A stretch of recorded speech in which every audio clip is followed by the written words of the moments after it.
O período após 1820 viu mudanças significativas nos Estados Unidos, especialmente com a adição de novos estados à União. Um acordo fundamental, conhecido como Compromisso do Missouri, facilitou a entrada do Missouri como um estado onde a escravidão era permitida, enquanto, ao mesmo tempo, admitia o Maine como um estado livre da escravidão. Curiosamente, apesar de seu status como estado escravista, Missouri não se separou oficialmente da União durante a Guerra Civil Americana. A região dos Ozarks, no Missouri, embora tenha sido poupada de grandes confrontos militares entre as forças da União e dos Confederados, tornou-se um palco para conflitos localizados intensos. Diversos grupos armados, incluindo guerrilheiros confederados, milícias da União e outros combatentes irregulares, atuaram na região. As lealdades dessas facções eram frequentemente ambíguas e sujeitas a mudanças, levando a um sofrimento generalizado entre a população civil.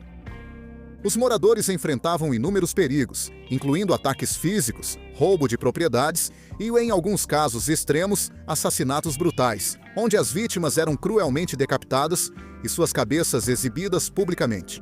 À medida que a guerra avançava, a violência se tornou cada vez mais comum nos Ozarks, frequentemente utilizada como forma de resolver rancores pessoais. O fim da Guerra Civil não trouxe um término imediato das hostilidades. Antigas animosidades entre vizinhos continuaram, agravadas pelas profundas divisões sociais deixadas após o conflito. Um notório grupo de foras da lei, conhecido como a Gangue James Younger, surgiu durante esse período tumultuado. As agências de aplicação da lei enfrentaram desafios significativos para conter as atividades criminosas. Ambos os lados do antigo conflito mantinham redes de simpatizantes que ofereciam assistência e abrigo aos seus respectivos aliados. No condado de Taney, localizado nas Ozarks, surgiram tensões entre os residentes antigos e os recém-chegados, refletindo as divisões mais amplas do pós-guerra. Os colonos brancos originais, predominantemente democratas que haviam apoiado a Confederação, buscavam preservar seu estilo de vida agrário tradicional. Em contraste, os recém-chegados, em sua maioria republicanos que haviam apoiado a União, mudaram-se para a região após a Lei de Terras de 1862. Esses recém-chegados imaginavam transformar a região em parte da crescente economia industrial dos Estados Unidos. O governo local, controlado pelos democratas, frequentemente fazia vista grossa às atividades criminosas, permitindo que, fora da lei, assediassem e intimidassem os novos colonos sem medo de represálias. Fontes jornalísticas da época relataram que, entre 1865 e 1882, o 30 a 40 homicídios, mas nenhum dos autores jamais foi considerado culpado em tribunal. Um grupo especialmente infame era liderado por Frank e Tubal Taylor, que se gabavam abertamente de suas atividades ilícitas. Quando um comerciante local ousou se manifestar contra os Taylor, ele sofreu uma represália cruel. 3 de seus valiosos bois foram encontrados mortos, com as línguas barbaramente arrancadas.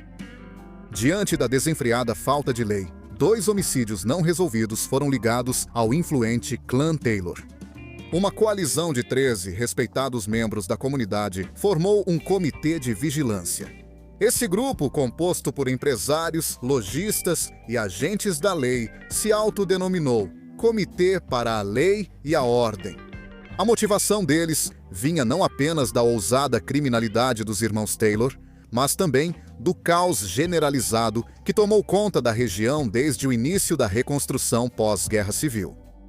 Figuras-chave nessa iniciativa incluíam James A. DeLong, Alonzo S. Prather, Yale Everett, James B. Rice e Nathaniel Nat A. Kinney, um ex-soldado da União que acabaria liderando a organização. Unidos, eles juraram fazer cumprir os padrões legais e restabelecer a tranquilidade em sua localidade. A assembleia inaugural desse coletivo, também conhecido como Comitê dos Cidadãos e Liga da Lei e da Ordem, foi realizada em 5 de abril de 1885. Eles se reuniram no topo do Morro do Snap, um cume árido perto de Kirbyville, nas proximidades da fronteira com o Arkansas. Esse local isolado permitia reuniões clandestinas enquanto facilitava a vigilância contra possíveis bisbilhoteiros. Durante essa assembleia, Nat Kinney fez um discurso apaixonado sobre uma peça de roupa manchada de sangue pertencente a uma vítima de assassinato recente, galvanizando a plateia de cerca de 100 participantes.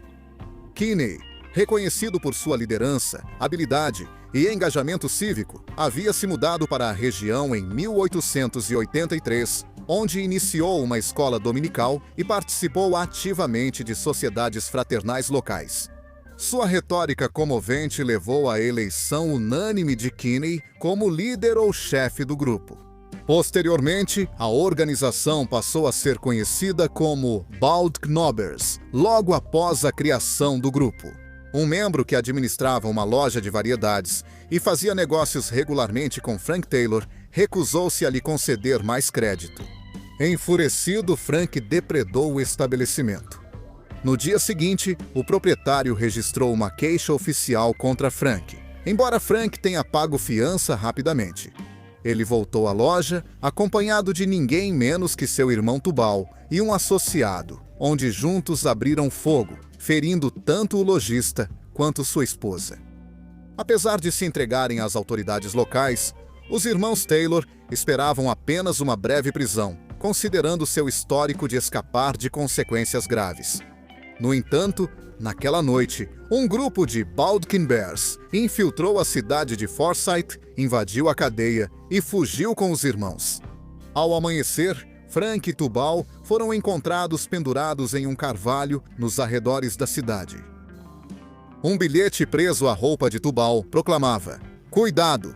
Estes são as primeiras vítimas da fúria dos cidadãos indignados. Mais virão." Assinado os Bald Knobbers. Este incidente marcou o início das atividades vigilantes dos Bald Knobbers, quando assumiram o papel de justiceiros extrajudiciais, determinados em sua missão de erradicar a ilegalidade de sua comunidade.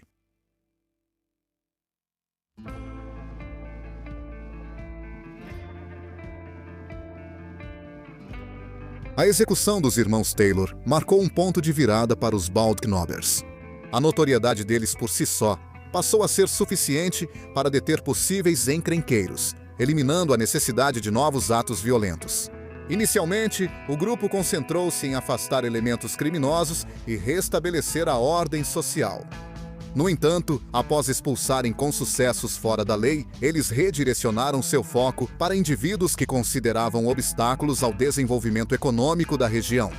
A mudança de prioridades levou muitos moradores, especialmente simpatizantes confederados e democratas, a ver os Bald Knobbers como agressores autoritários e tendenciosos. Em suas primeiras operações, os membros dos Bald Knobbers usavam disfarces mínimos, frequentemente contando apenas com simples bandanas para esconder o rosto. Com o passar do tempo, muitos passaram a adotar vestimentas mais ameaçadoras, usando capuzes de musselina branca com cantos pontudos e recortes para os olhos e a boca. Essa aparência perturbadora intensificou a oposição ao grupo, culminando na formação de uma facção rival, conhecida como os Anti-Bald Knobbers. Vale ressaltar que afiliações políticas não definiam a participação em nenhum dos grupos. Tanto democratas quanto republicanos estavam representados nos Bald Knobbers, com seu líder, Nat Kinney, sendo um democrata, apesar de seu serviço à União durante a Guerra Civil. Da mesma forma, os anti-Bald Knobbers recebiam apoio de todo o espectro político. Quando o Tribunal do Condado foi misteriosamente destruído por um incêndio, cada facção acusou a outra, exacerbando as tensões entre elas. Entre os críticos mais ferrenhos dos Bald Knobbers estava Andy Cogburn, um órfão de 19 anos. Cogburn nutria uma animosidade particular por Nat Kinney, a figura carismática que havia se estabelecido na região apenas 2 anos antes da formação dos Bald Knobbers. Cogburn frequentemente provocava Kinney por meio de zombarias, pegadinhas e denúncias públicas contra o grupo de vigilantes. Kinney, que exercia considerável influência no condado, respondia de forma dura a essas provocações. Numa noite, do lado de fora da igreja Forsyth, onde Kinney estava escalado para pregar, ele atirou fatalmente em Cockburn. Embora Kinney alegasse legítima defesa, o incidente alimentou ainda mais a controvérsia em torno dele e de sua organização. Em 1886, as atividades dos Baldknobbers já haviam atraído atenção nacional, causando constrangimento aos oficiais do Estado. Em resposta, o governador do Missouri, John S. Marmaduke, enviou o ajudante-general J.C. Jameson para Forsyth, a fim de avaliar a situação. Embora Jameson tenha ficado satisfeito ao constatar que a ordem havia sido restabelecida, ele aconselhou Kinney que uma dissolução oficial do grupo seria prudente para evitar novos conflitos. No dia seguinte, uma cerimônia formal de dissolução foi realizada na praça da cidade, marcando simbolicamente o fim do capítulo dos Baldknobbers no condado de Taney. Tendo alcançado seu objetivo inicial de erradicar a ilegalidade, o grupo optou por se dissolver publicamente, embora as tensões que haviam provocado continuassem a ferver em outras partes da região.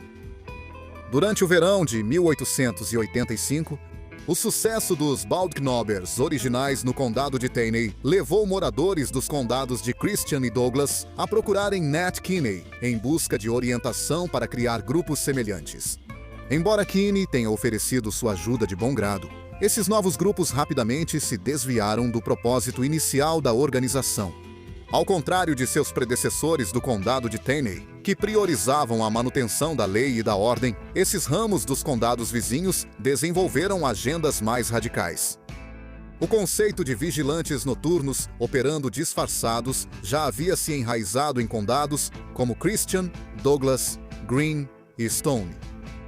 Porém, esses grupos deixaram de seguir as diretrizes rígidas da organização original do condado de Taney. A facção do condado de Christian ganhou infâmia em especial, com a cidade ferroviária de Chadwick servindo como epicentro de suas atividades. A economia próspera de Chadwick, impulsionada por uma forte indústria madeireira que fornecia dormentes para a ferrovia, também abrigava inúmeros salões e bordéis, onde os trabalhadores frequentemente desperdiçavam seus ganhos em vários vícios.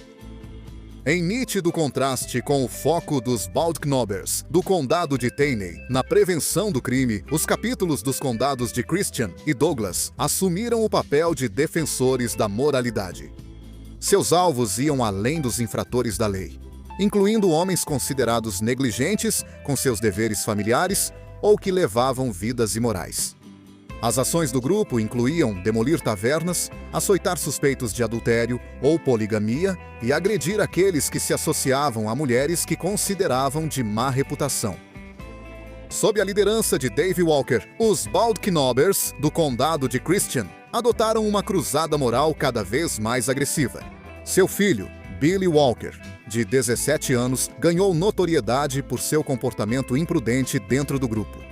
Embora rumores sugerissem que os Walkers haviam procurado a ajuda de Nat Kinney para organizar seu capítulo, isso parece improvável, já que Kinney havia dissolvido recentemente o grupo original do condado de Taney. Além disso, havia diferenças significativas entre essas duas facções. Os Baldknobbers do condado de Christian se reuniam em uma caverna espaçosa na propriedade dos Walker, que servia como seu local de encontro clandestino. Ao contrário das coberturas faciais simples usadas pelo grupo original, os membros do ramo do condado de Christian usavam capuzes pretos adornados com chifres de madeira ou cortiça. Essas máscaras frequentemente apresentavam listras vermelhas ou brancas ao redor das aberturas dos olhos e da boca, e algumas até exibiam franjas penduradas nas pontas dos chifres. Sua aparência intimidadora refletia a intenção de causar medo, em vez de simplesmente manter a justiça. Suas táticas se intensificaram, passando a incluir ataques incendiários a salões e ameaças mais graves, indo muito além das ações do grupo original. Embora esses vigilantes se vissem como defensores da virtude religiosa, seus disfarces ameaçadores e demoníacos eram feitos para aterrorizar seus oponentes. Seus métodos brutais e aparência assustadora os estabeleceram como uma força formidável e perigosa, superando em muito o nível de ameaça representado pelo grupo do condado de Taney. Em 11 de março de 1887, o ramo do condado de Christian dos Baldknobbers se reuniu em seu esconderijo subterrâneo habitual para considerar a dissolução. No entanto, a entrada de novos membros e relatos de novas críticas de William Edens, um persistente detrator do grupo, inflamaram os ânimos. Apesar da intenção de encerrar a reunião pacificamente, vários membros mais jovens, incluindo Billy Walker e Wiley Matthews, ignoraram os apelos de seu líder, Capitão Dave Walker, e decidiram confrontar Edens. Ao descobrirem a ausência de Edens em sua residência, o grupo direcionou sua ira para a casa de seus pais, James e Elizabeth Edens. A modesta moradia estava lotada de familiares buscando alívio de doenças e adversidades. Também estavam presentes William Edens e sua esposa doente, Emma, a filha de James, e Elizabeth, Melvina, que estava com sarampo, seu marido Charles Green e seus 2 filhos pequenos. A chegada dos Baldknobbers destruiu esse santuário familiar quando eles invadiram violentamente o local, desencadeando uma rajada de tiros. A confusão que se seguiu resultou nas mortes de William Edens e Charles Green, enquanto James Edens sofreu um grave ferimento na cabeça causado por um machado. Os agressores não saíram ilesos, pois William Walker e John Matthews sofreram ferimentos de bala durante o ataque. A comoção também alertou os moradores próximos, sendo o pai de Charles Green, George, um dos primeiros a chegar, apenas para se deparar com as consequências sombrias. Apesar das tentativas do capitão Dave Walker de evitar a violência, sua proximidade com a cena do crime selou seu destino.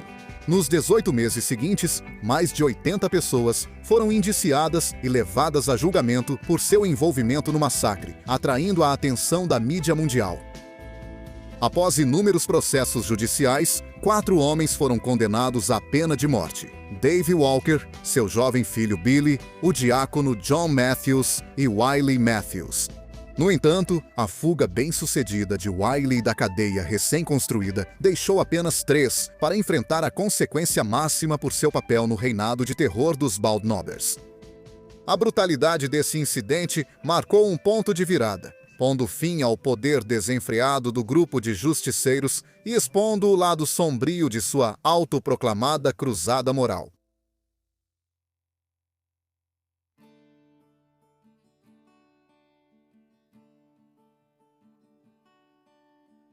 Após o encarceramento dos Baldknobbers do condado de Christian, animosidades persistentes continuaram a assolar a comunidade.